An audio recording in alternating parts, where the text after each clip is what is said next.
You're listening to the Impact Implosion on the Angry Marks Podcast Network.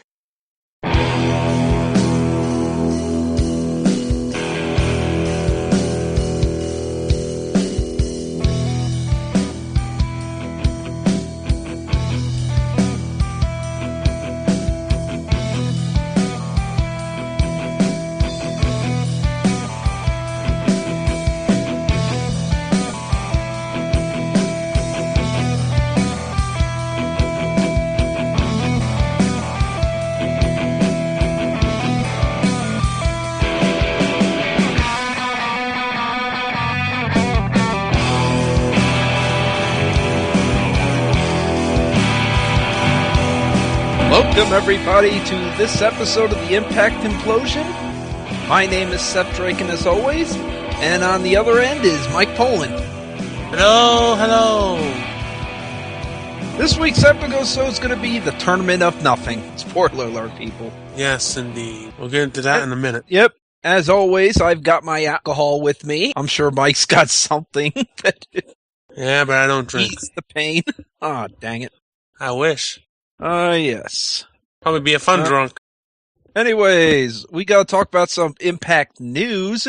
If you missed Bellator, Dixie Carter's big announcement was 3 upcoming dates for Impact and the re-signing of Jeff Hardy to a 2-year deal. Yay, Jeff Hardy's back, and he'll probably be champion for the next 2 years. No, he won't. yeah. I think this is why he's champion, is to get this deal done. So, I expect he'll lose the title soon. Anyways, the new dates, besides the Chicago date, will be in Jonesboro, Arkansas on the 28th. April 11th, they will be in Corpus Christi, Texas.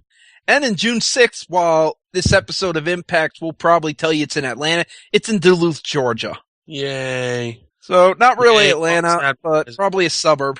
Suburban Atlanta. Yep, suburban Atlanta. And we have some big lockdown changes, by the way. Oh boy. Lockdown will not be an all-steel cage match show anymore. Only the big matches will get the steel cage. Good. Yep, that's the big change. I never liked the idea of an all-cage match pay-per-view, actually. I was always one of the ones who said it wasn't a good idea years ago. Yeah, I thought it was good for what it was. It was different. Until you get into ridiculous shit like an electrified cage match. Okay, yeah. When it got that ridiculous, yeah, it was stupid. But anyways, cage. Okay, yes, it was ridiculous in the beginning. We had arm wrestling contests in a steel cage. Hey, Ivanucci in a cage.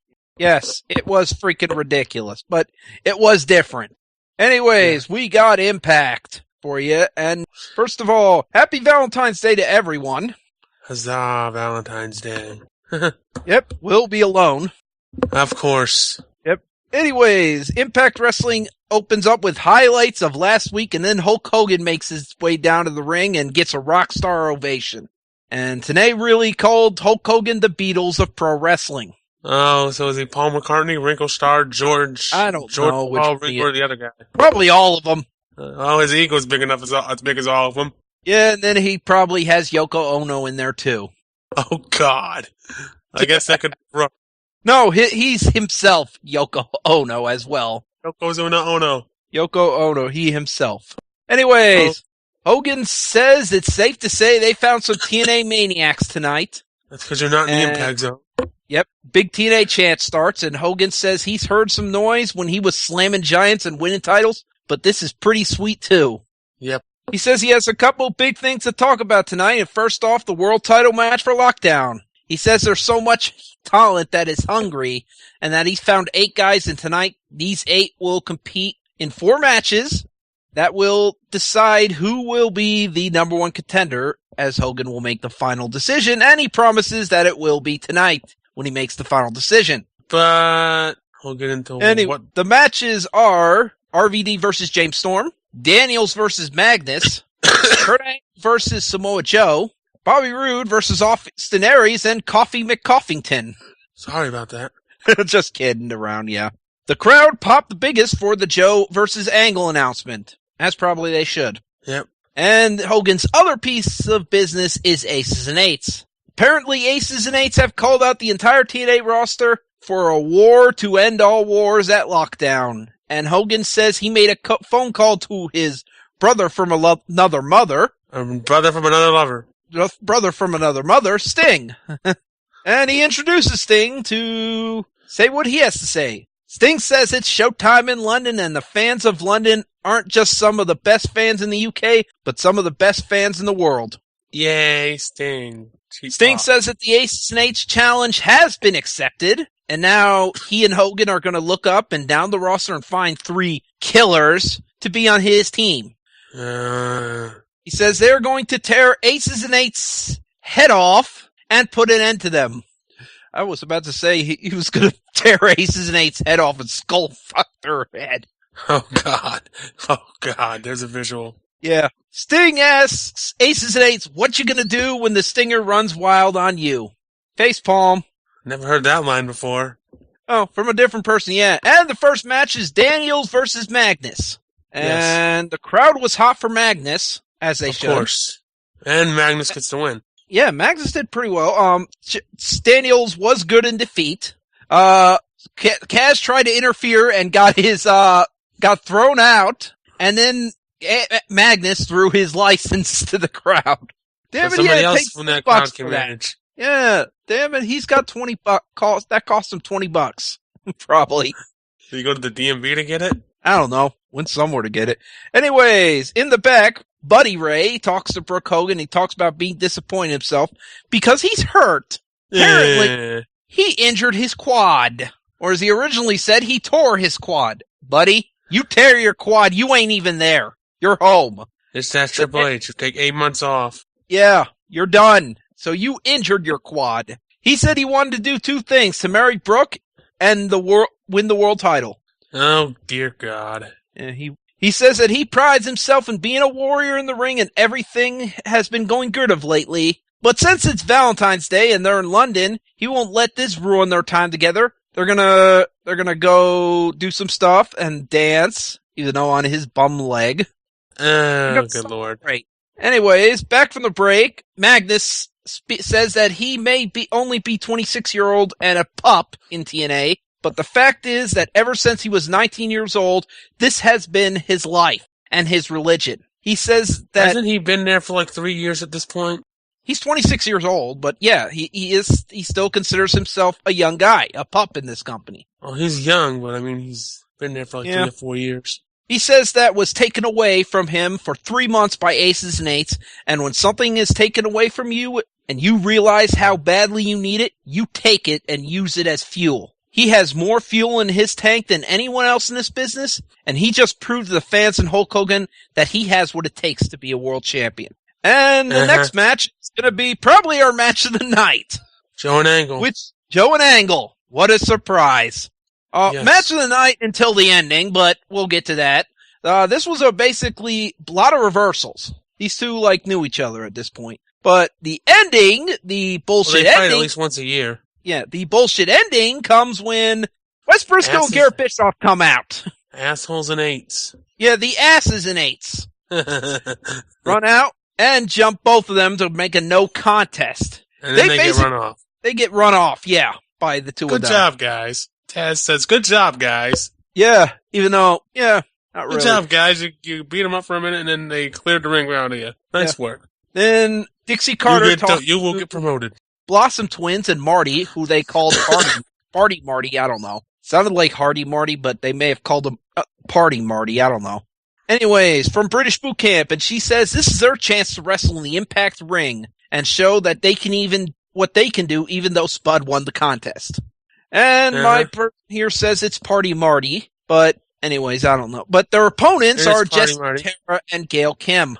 This was okay. Yeah, it was Except short. for Party Marty messing up his dive and nearly putting his head to one of those balls there.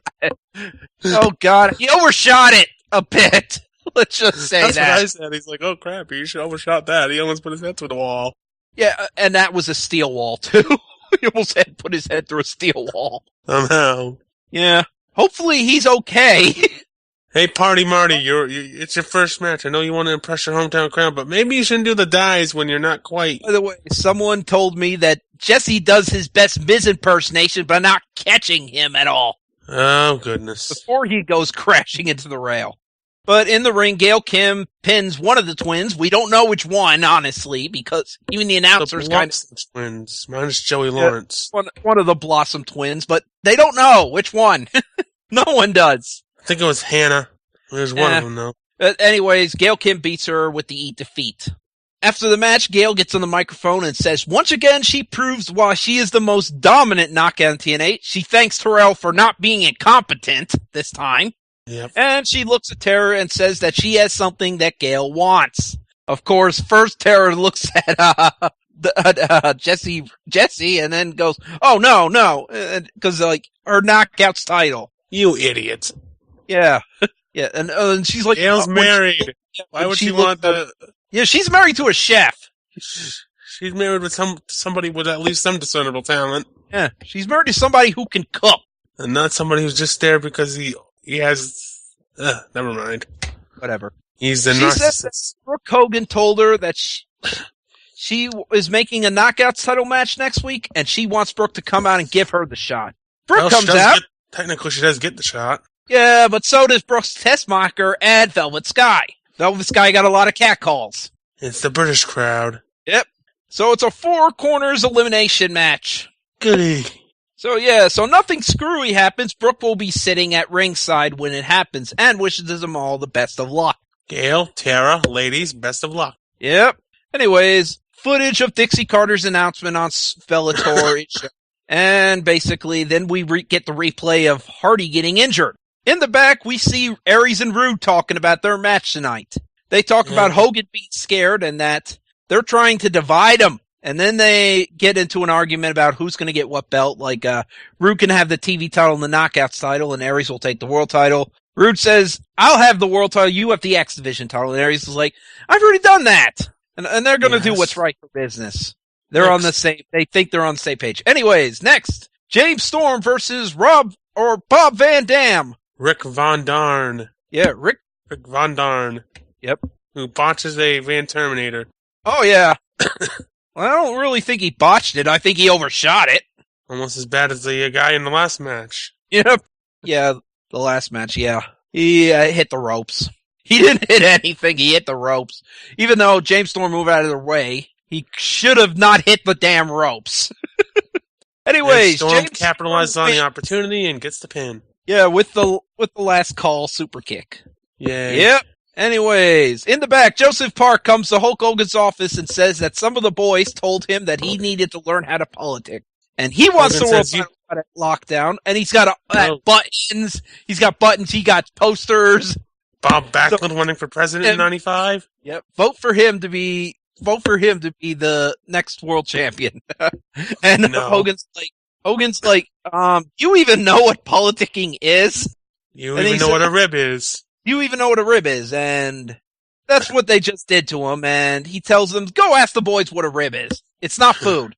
Not in this case. And Borg still asks if he can count on Hogan's vote, and Hogan laughs and says, sure. Whatever. Then get out of here. Leaves, he says that Brooke is pushing too hard for something that she is asking for, and the door closes. We'll get to that in a minute. We find out that Brooke is pushing for Bully Ray to get the world title shot despite not being in this damn tournament. Persuasive abilities. Yes. He has 8 guys Hogan says he has 8 guys to look at right now. And that and she's like, he's your son-in-law. That's exactly the point. He's your son-in-law. He can't be biased, you'd hope. Like some other promoters. Yeah. And then he says he's trying to be GM and Vince disoriented, but Brooke says he needs to soften up because Buddy Ray is family. No, he's not. His last name's not Hogan or Boleya. I know. He's now family or something because the marriage, in quotation marks. Which was never really finalized. Yeah, because Aces and Eights interrupted. Anyways. So technically they're not married. Chill out and he will take it under advisement. Anyways, a video package hyping up the Roode and Aries pairing is shown, and then both of them come out. But first, they say, obviously, despite having one of the best feuds in 2012, anyways, Gru grabs the mic and says that it's only taken Hogan 1 week to try and screw up their plan to take over TNA.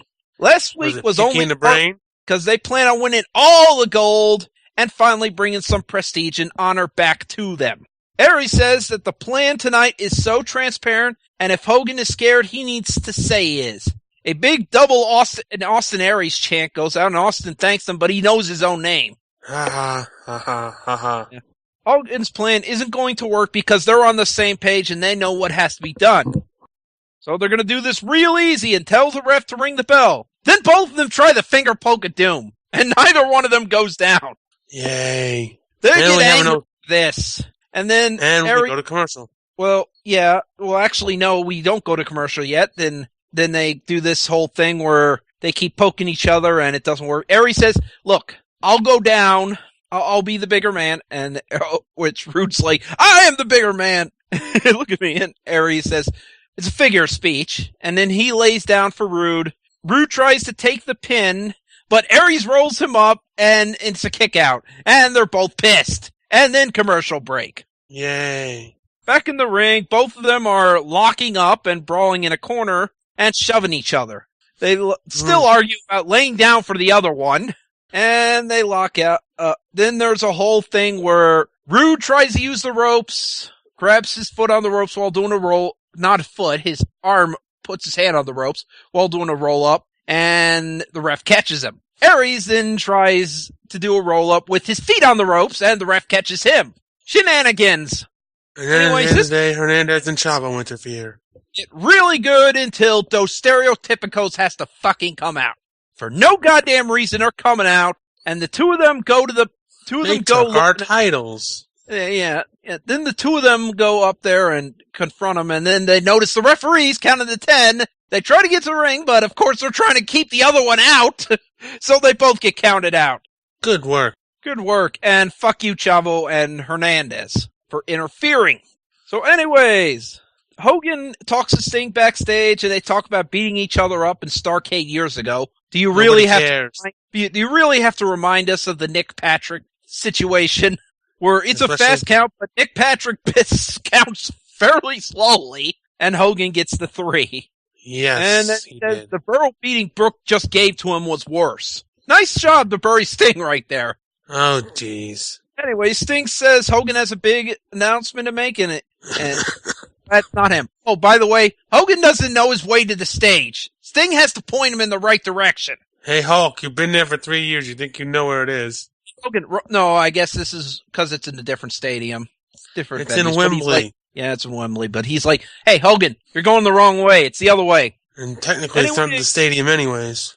Anyways, Hogan comes down to the ring, and there's a huge Hogan chant that starts. And he appreciates it, but it's not about him anymore. About 8 guys that busted their ass tonight. And neither one of them will get the title shot. Then ask the fans if they know now why it's so hard to pick a challenger for Hardy. Hogan starts to make his decision, but Aces and 8 start coming out. They surround Hogan, but Bully Ray comes out limping with his chain, and Aces and 8 still start thinking about it.